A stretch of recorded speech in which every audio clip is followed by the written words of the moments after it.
అందరికీ నమస్కారం. నేను మీ గోపు శ్రవణ్. రేపు అనగా 13/5/2024 ప్రపంచంలోనే అత్యంత ఒక గొప్ప ప్రజాస్వామిక దేశం మరియు అత్యంత పెద్ద ప్రజాస్వామిక దేశమైనటువంటి మన భారతదేశానికి రేపటి రోజున ఎన్నికలు జరగబోతున్నాయి.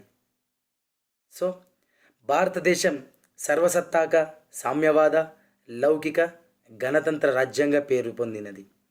సో ఈ రిపబ్లిక్ అనగా ఏ దేశానికైతే ప్రత్యక్షంగా కానీ పరోక్షంగా కానీ ఎన్నిక విధానం అయితే ఉంటుందో ఆ దేశాన్ని రిపబ్లిక్ అని అంటారు.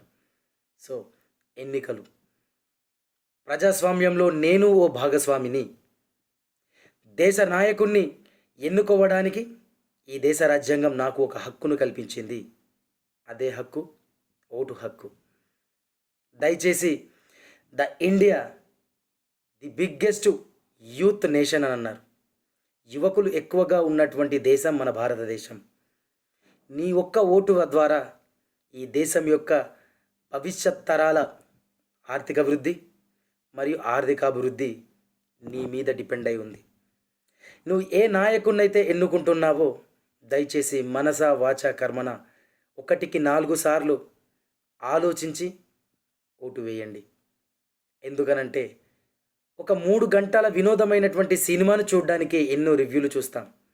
మన పిల్లాన్ని స్కూల్లో జాయిన్ చేయించడానికి ఒక్క పిల్లాడి భవిష్యత్తు కోసం 1కి 10 సార్లు స్కూల్ యొక్క మేనేజ్మెంట్ ఎలా ఉంది అనేది ఆలోచిస్తుంటాం.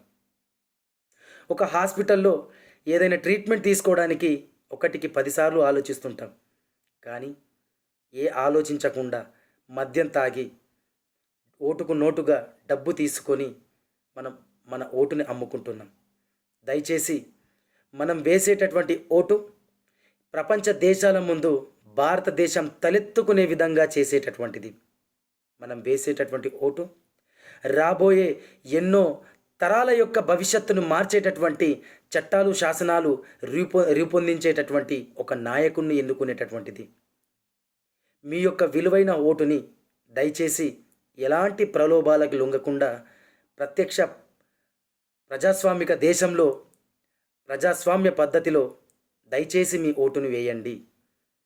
ఓటు వేయడానికి 100 కిలోమీటర్లు దూరం ఉంది అని ఆలోచించకుండా దయచేసి ఏదో రేపటి రోజు ఒక సెలవు దినంగా కాకుండా ఓటు హక్కును వినియోగించుకోవడానికి వచ్చినటువంటి ఒక బంగారమైనటువంటి దినంగా భావించి రేపటి రోజున మన గ్రామాలకు కానీ పట్టణాలకు వెళ్ళేసి ఓటు హక్కును వినియోగించుకోండి.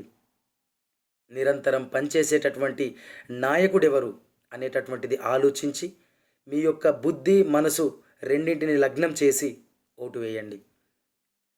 దయచేసి ప్రపంచ దేశాల లోపల ఈ దేశం అంటే ఏమిటో చూపించేటటువంటి ఒక నాయకుడిని మీరందరూ ఎన్నుకోండి.